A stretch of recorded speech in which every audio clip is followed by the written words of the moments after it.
out how the disappearances seemed to cluster around the old Six Lakes forest, a sprawling, tangled maze of trees that had earned its reputation as a haunted place.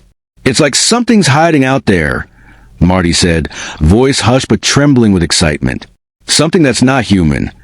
Scott nodded, his brow furrowed. "I've heard stories about that place.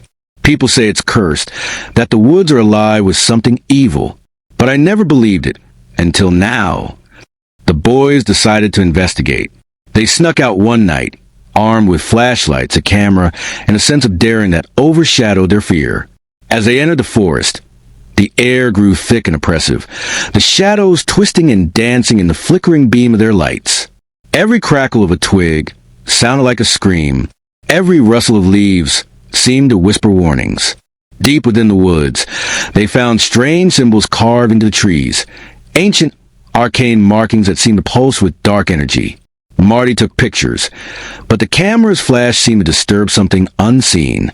A sudden, bone-chilling gust of wind swept to the trees, carrying with a low, guttural growl that made their blood run cold.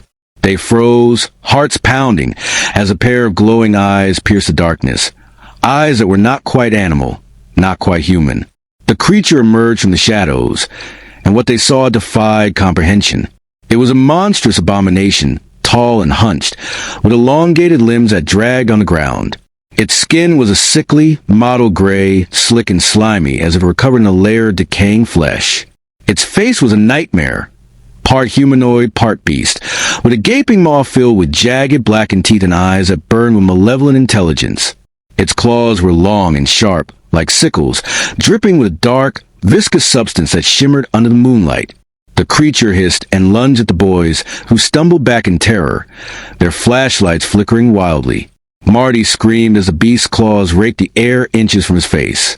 But Scott, with a surge of courage, grabbed a heavy branch and swung it wildly. The beast recoiled, snarling like an animal cornered. Then, in a flash, it melted back into the shadows, leaving behind a scent of decay and a sense of impending doom. The boys ran, hearts pounding, their minds racing to understand what they had witnessed. They knew they had seen something more than just a monster. They had glimpsed a creature born of nightmares, a creature that seemed to feed on fear and suffering. Over the following days, the disappearances increased.